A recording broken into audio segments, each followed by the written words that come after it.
Hello, welcome to mehndi practice series part 3. കഴിഞ്ഞ പാർട്ടിൽ കുറച്ച് ബേസിക് ആയിട്ടുള്ള എലമെന്റ്സ് ഒക്കെ പഠിച്ചല്ലോ അല്ലേ? അപ്പോൾ ഇന്ന് നമുക്ക് ഡിഫറെൻറ്റ് ടൈപ്സ് ഓഫ് വൈൻസ് പഠിക്കാം. ഫസ്റ്റ് എലമെന്റ് നോർമൽ വൈൻസ് ആണ്. ഇത് നമ്മൾ കഴിഞ്ഞ പാർട്ടിലും പഠിച്ചിട്ടുണ്ട്. ഇതിന് ലീവ്സ് ഒന്നും പറയൂട്ടോ. അപ്പോൾ ഫസ്റ്റ് തന്നെ ഒരു സ്ട്രെയിറ്റ് ലൈൻ വരയ്ക്കണം.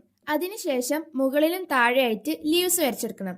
ലീവ്സ് ഒക്കെ ഇങ്ങനെ വരയ്ക്കുന്നതെന്ന് ഞാൻ കഴിഞ്ഞ പാർട്ടിൽ പറഞ്ഞു തന്നിട്ടുണ്ട്. അപ്പൊ അത് കാണാത്തവരുണ്ടെങ്കിൽ കാണണം. എലമെന്റും ഏകദേശം സെയിം ആണ്. നമ്മൾ ആദ്യം വരച്ച സ്ട്രെയിറ്റ് ലൈന് രണ്ടെണ്ണാക്കി വരച്ചു കൊടുത്താൽ മതി. നെക്സ്റ്റ് എലമെന്റ് എന്ന് പറയുന്നത് വേവി ആയിട്ടുള്ള ലൈൻസ് വരച്ചിട്ട് അതിന്റെ കേർവ്ഡ് ആയിട്ടുള്ള സ്ഥലങ്ങളിലൂടെ ഒരു സെമി സ്പൈറൽ വരച്ചു കൊടുത്താൽ മതി. ആ സെമി സ്പൈറലിന്റെ നടുവിലൂടെയാണ് നമ്മൾ ഒരു ടൈപ്പ് ഫ്ലവർ വരയ്ക്കുന്നത്. അത് നമുക്ക് ഏത് ടൈപ്പ് ആണെങ്കിലും വരയ്ക്കാം. ഞാനിവിടെ വരയ്ക്കുന്നത് ഡോട്ട്സ് ഉള്ളിലോട്ട് വലിച്ചിട്ടുള്ള ഈ ഒരു ടൈപ്പ് ഫ്ലവർ ആണ്. ഇനി നമ്മുടെ കേർവ്ഡ് ആയിട്ടുള്ള ആ ഒരു ബേസ് ലൈനിന്റെ മുകളിലും താഴെയായിട്ട് ലീവ്സ് വരച്ചെടുക്കും. അപ്പൊ ഇങ്ങനത്തെ വൈൻസ് ഒക്കെ കാണാൻ കുറച്ച് കോംപ്ലിക്കേറ്റഡ് ആണെങ്കിലും നമുക്ക് ഈസി ആയിട്ട് വരച്ചെടുക്കാം. നെക്സ്റ്റ് വൈനും ഈസിയാണ്. നമ്മൾ രണ്ട് സ്ട്രെയിറ്റ് ലൈൻ വരച്ചിട്ട് ആദ്യം വരച്ച വൈനിനെക്കാളും കുറച്ചും കൂടി എക്സ്റ്റെൻഡ് ചെയ്തിട്ട് ലീവ്സ് വരച്ചാൽ മതി. സ്ട്രെയിറ്റ് ലൈൻ വരയ്ക്കുമ്പോൾ ഇതുപോലെ മുറിഞ്ഞു പോവാതിരിക്കാൻ വേണ്ടിയിട്ട് നിങ്ങൾ അപ്ലൈ ചെയ്യുന്ന ആ ഒരു പ്രഷറിന്റെ അളവ് സെയിം ആയാൽ മതി. നിങ്ങൾക്ക് വീഡിയോ കാണുമ്പോൾ തന്നെ മനസ്സിലാവുമല്ലോ അല്ലേ?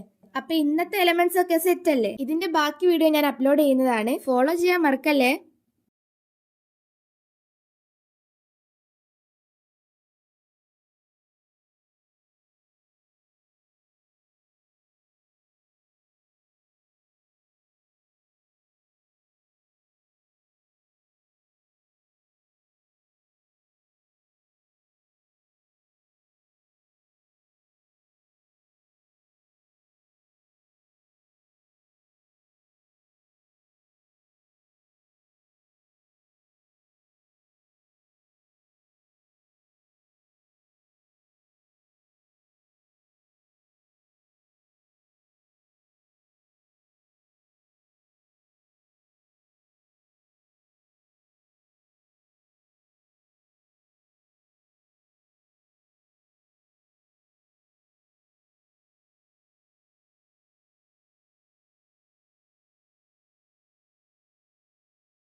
Hello, welcome to mehndi practice series part. കഴിഞ്ഞ വീഡിയോയിൽ നമ്മൾ കുറച്ച് ലൈൻസും ഹംസൊക്കെ പഠിച്ചു.